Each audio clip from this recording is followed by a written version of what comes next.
토트넘이 큰 위기를 만나고 있습니다. 이런 상황에 황희찬의 울버햄튼을 만나게 됩니다. 최근 놀라운 경기력으로 주목을 받고 있는 황희찬이 토트넘을 다시 한번 더 이겨줄 것인지 주목을 받고 있습니다. 토트넘도 울버햄튼 원정 경기에서 반드시 이겨야 하는 상황입니다. 이제 손흥민이 혼자서 모든 책임을 지고 가야 하는 상황이 기다리고 있습니다. 이제 11일에 열리게 될 울버햄튼전이 토트넘의 시즌 미래를 보여줄 경기가 되고 있습니다. 판더벤과 메디슨의 부상과 로메로와 우도기의 퇴장으로 토트넘 선수단의 저력을 보여줘야 할 상황이 된 것입니다. 주요 선수들이 한꺼번에 이탈하게 된 토트넘이 울버햄튼 원정 경기에서 어떤 경기를 펼치게 될 것인지 큰 관심을 끌고 있습니다. 다이렉트 퇴장을 당한 로메로는 3경기 출장 정지 처분을 받을 것으로 보이며 우도기 역시 다음 경기에 나오지 못합니다. 부상을 당한 메디슨과 판더벤의 복귀 시점도 당분간 점치기 어려운 상황입니다. 주축 선수 4명을 한꺼번에 잃으면서 토트넘은 순식간에 위기 상황에 놓였다. 설상가상 향후 대진마저 토트넘에게 그리 좋지 않은 상황입니다. 오는 11일에는 리그 14위 울버햄튼과 26일에는 리그 5위 아스톤빌라를 만납니다. 국가대표 브레이크 이후에는 리그 1위 맨체스터시티, 리그 12위 웨스트햄, 리그 6위 뉴캐슬과의 경기가 줄줄이 기다리고 있습니다. 상위권과 다크호스 팀들과 차례로 만나는 만큼 토트넘의 상위권 수성도 빨간불이 켜졌다는 평가입니다. 센터백의 핵심인 로메로와 판더벤은 맨시티와의 원정 경기에 출전하지 못하게 될 판입니다. 3경기 출전 정지 결정을 받은 로메로도 문제이지만 판더벤의 회복이 어렵다는 지적입니다. 포스텍 감독도 첼시전이 끝난 뒤에 상황을 더 지켜봐야 한다면서도 햄스트링 부상을 당한 판더벤은 상황이 꽤 심각할 수도 있다고 밝혔습니다. 홈에서 첼시를 불러서 가볍게 이기고 원정 경기인 울버햄튼에서 당연히 이긴다고 믿었던 상황이 다 뒤집어지게 되었습니다. 울버햄튼은 페드로 네투가 빠지긴 했지만 6경기 연속 공격 포인트를 올리고 있는 황희찬이 전방에서 종횡무진하고 있습니다. 사샤 칼라이지치, 마테우스 쿠냐도 위협적입니다. 라얀 하이트, 넬손 세메두가 나서는 좌우 윙백 공격도 상당히 날카로운 편입니다. 수비진들이 와르르 무너진 토트넘으로서는 큰 부담이 될 수밖에 없는 상황입니다. 오늘 경기에서 갑자기 출전하게 된 다이어와 에메르송과 호이비에르가 다시 큰 책임감으로 수비를 철저히 해야 합니다. 토트넘은 빈약한 선수층으로 울버햄튼 원정 경기에서 반드시 승리를 하겠다고 밝혔습니다. 실제 토트넘이 반전의 계기를 보여주면서 통쾌한 승리를 할 것인지 전망이 엇갈리고 있습니다. 이런 상황에 토트넘을 향한 비판도 나오고 있습니다. 주로 로메로와 포스텍 감독을 겨냥한 것입니다. 로메로에게 대해서는 엄청난 비난이 쏟아지고 있습니다. 다이렉트 퇴장과 페널티킥을 허용하면서 토트넘 참패의 직접적인 원흉으로 지목되고 있습니다. 평점도 10점 만점에 1점에 그칠 정도로 언론과 팬들의 혹평이 끊이지 않고 있습니다. 언론들의 박한 평점에 이어 레전드들도 로메로를 겨냥한 비판을 쏟아내었습니다. 메뉴 출신의 게리 네빌은 왜 그런 미친 도전을 했는지 이해가 안 된다라고 비난했습니다. 리버풀 출신의 제이미 캐러거도 정말 말도 안 되는 짓이었다, 명백한 레드카드였다라고 지적했습니다. 메시가 로메로를 지목해서 제2의 메시이다라고 극찬할 정도로 분명히 강력한 수비수인 것은 맞습니다. 그러나 로메로의 거친 플레이는 장점인 동시에 가장 위험한 단점으로 지적되고 있습니다. 과감한 태클로 상대 공격을 차단하기도 하지만 위험한 반칙으로 수시로 팀의 위기를 자초하기 때문입니다. 과거 토트넘의 중앙 수비수였던 앤디 타운샌드도 토크스포츠에 출연해서 로메로를 비판했습니다. 타운샌드는 로메로는 토트넘의 시즌을 망쳐버리게 할 선수이다, 로메로는 종종 갑자기 정신줄을 놔버리는 짓을 한다라며 맹비난을 했습니다. 타운샌드는 로메로의 머릿속에는 무언가가 들어있다는 말로 무지막지한 폭력성과 공격성을 비판했습니다.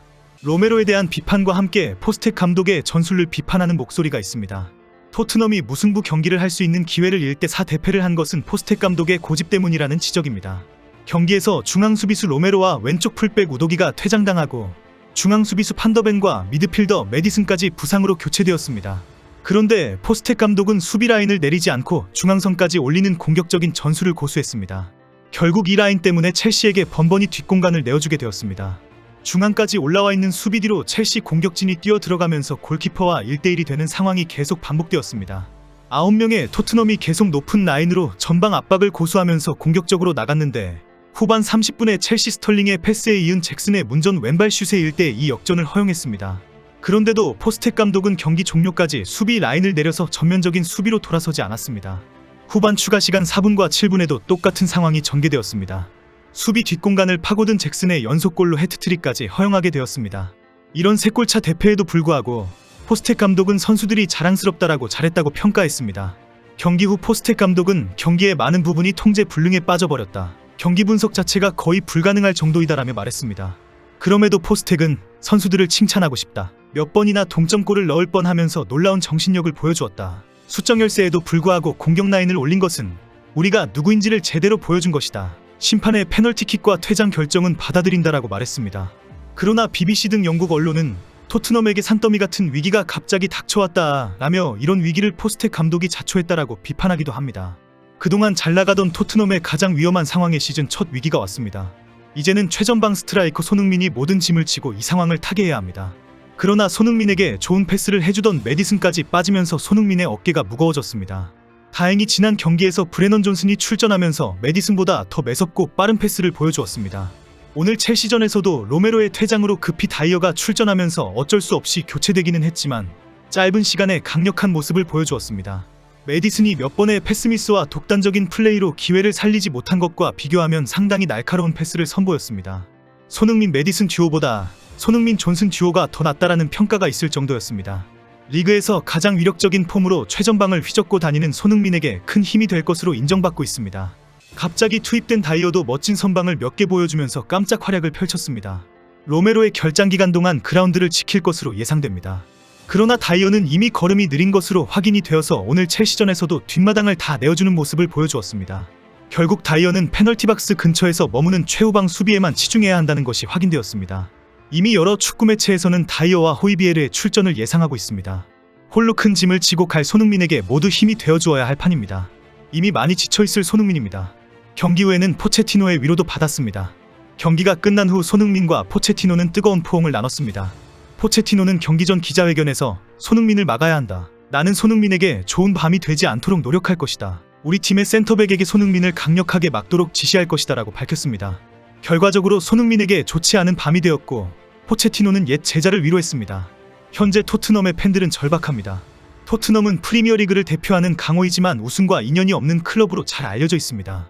토트넘의 마지막 메이저 대회 우승은 07-08 시즌 리그컵 우승으로 이후 15년 동안 어떠한 트로피도 들어 올리지 못했습니다. 마지막 1부 리그 우승은 60-61 시즌으로 무려 62년 전입니다. 지난 경기까지 리그 우승의 꿈에 부풀어 있던 토트넘의 팬들은 지금 매우 불안해하고 있습니다. 토트넘은 내년 1월에 개최되는 아시안컵과 아프리카 네이션스컵의 손흥민, 파페사르, 이부비수마 등이 잠시 클럽을 떠날 예정입니다. 결국 이 기간이 토트넘 우승 경쟁에 가장 큰 변수로 작용할 것이라는 지적입니다.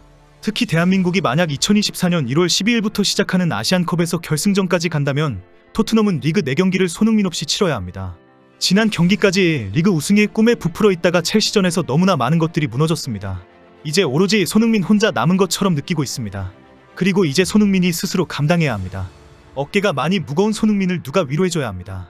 힘을 내기를 기원합니다.